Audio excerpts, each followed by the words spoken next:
Alors bonjour à tous. On va continuer et on va terminer notre première partie sur. On parlait de la religion grecque et notamment du fait que les Grecs honoraient leurs dieux dans des temples.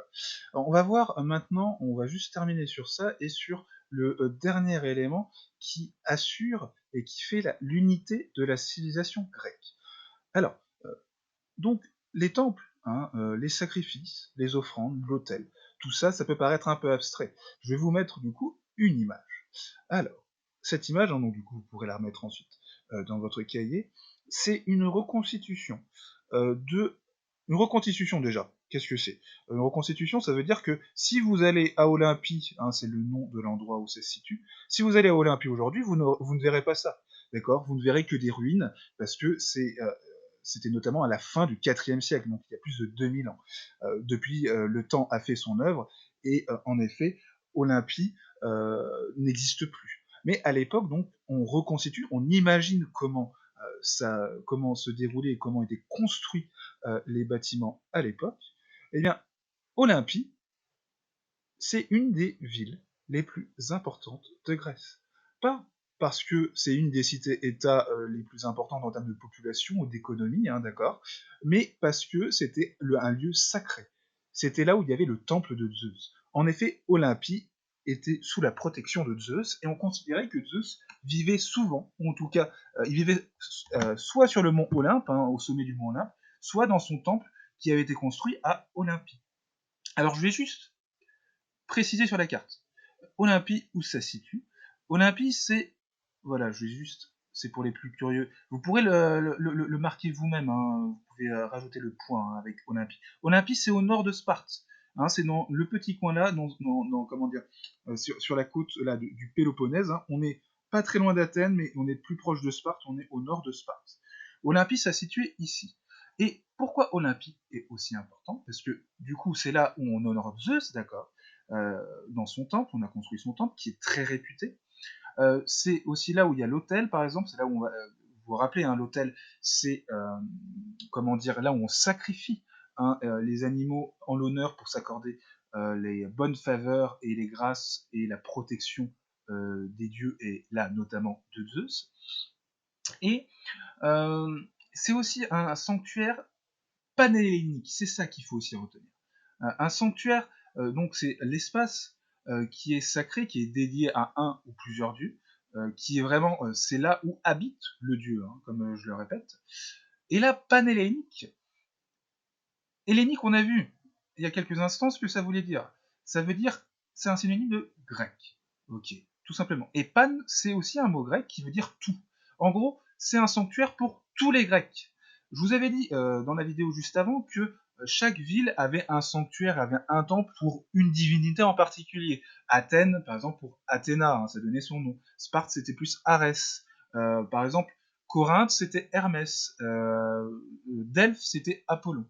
Eh bien, euh, Olympie, c'était Zeus, mais vu que Zeus est le roi des dieux, le roi de tous les Grecs, eh bien, le sanctuaire à Olympie était fait pour tous les Grecs, hein, n'importe la cité d'où ils venaient, tous les Grecs venaient de la Grèce entière, et même, j'allais dire, de l'ensemble des colonies, hein, donc de l'ensemble de la Méditerranée, pour aller vénérer Zeus à Olympie. Et en fait, ils venaient vénérer Zeus à Olympie, particulièrement, en fait, tous les 4 ans.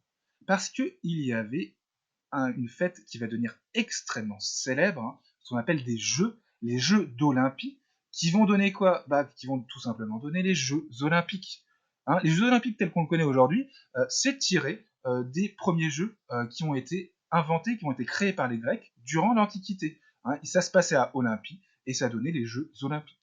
Donc c'est les Grecs, hein, qui ont inventé les Jeux olympiques, et on le voit notamment, hein, là, vous avez par exemple gymnase, palestre, vous avez le stade, l'hippodrome. Ça, vous voyez que tout ça, c'est des noms qu'on retrouve encore en fait dans les disciplines sportives. Le gymnase, hein, vous pouvez penser au gymnase du collège, hein, par exemple.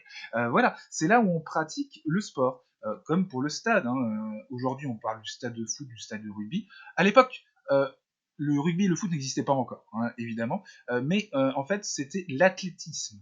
Ah, d'accord. L'athlétisme, peut-être que vous le pratiquez, vous regardez parfois à la télévision, les disciplines de l'athlétisme, donc la course à pied, le 100 mètres, le 200 mètres, la haie, etc., par exemple, c'est les Grecs qui l'ont inventé. Hein, ils ont inventé l'athlétisme et ils pratiquaient ça dans les stades, d'accord. Euh, Pareil pour le gymnase, c'est là où on faisait le lancer de poids par exemple, ou le lancer de javelot.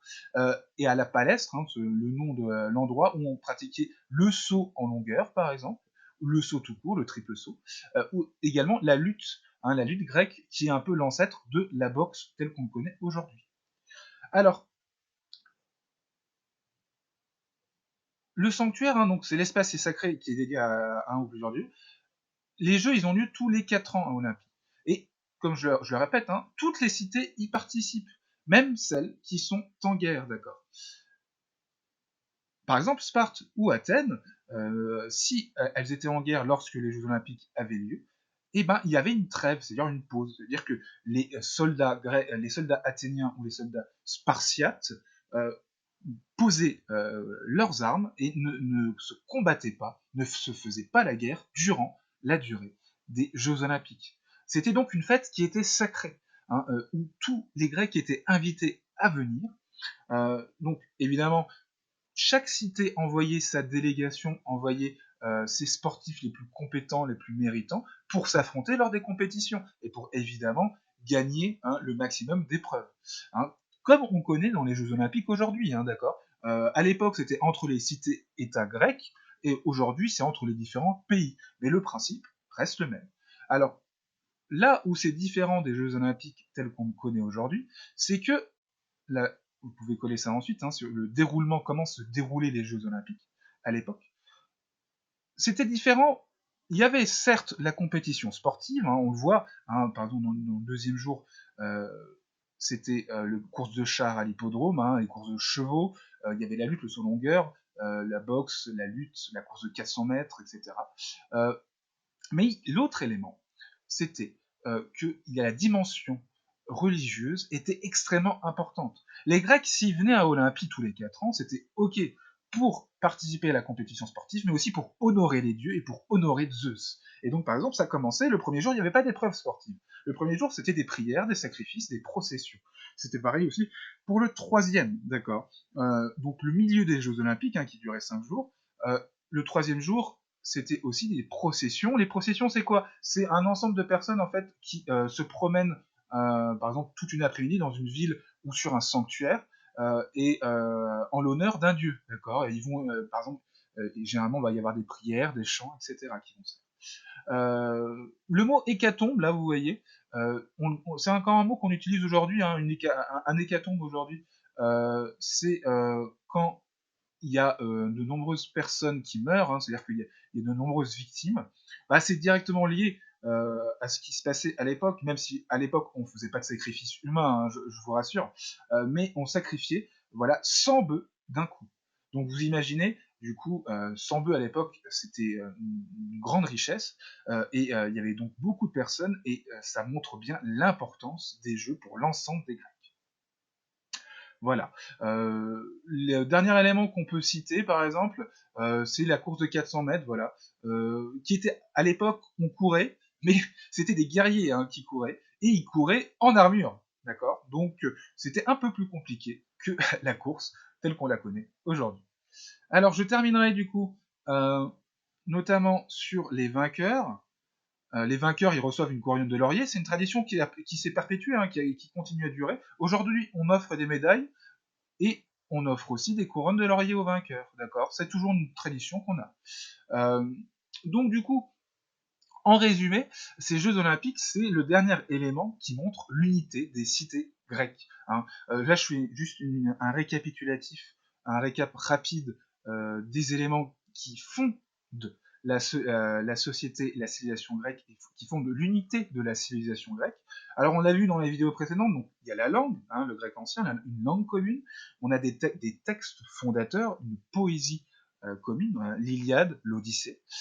On a une mythologie, une religion qui est partagée par l'ensemble des Grecs, même si chaque cité-État a une préférence et un dieu ou une déesse protecteur et protectrice. Et enfin, le dernier élément, du coup, bah, c'est ce qu'on vient de voir là, c'est cet événement, cette fête qui a lieu tous les 4 ans, des Jeux Olympiques, qui est un ciment et qui montre du coup l'unité et la paix dans les cités grecques. Alors, voilà, ce sera terminé pour cette partie. À partir de demain, je vous ferai aussi des vidéos sur la deuxième partie du cours, donc toujours hein, sur la civilisation grecque, mais là, on va plus s'intéresser sur Athènes en particulier, et notamment sur ce qu'a fait Athènes, ce pourquoi on se souvient encore de la cité-État d'Athènes, c'est parce que c'est là qu'a été inventée la démocratie et la République, telle qu'on la connaît encore aujourd'hui, hein, d'accord. On verra ça en long, en large et en travers. Allez, je vous dis à demain et d'ici là, recopiez bien le cours et prenez bien en note avec mes vidéos. Au revoir.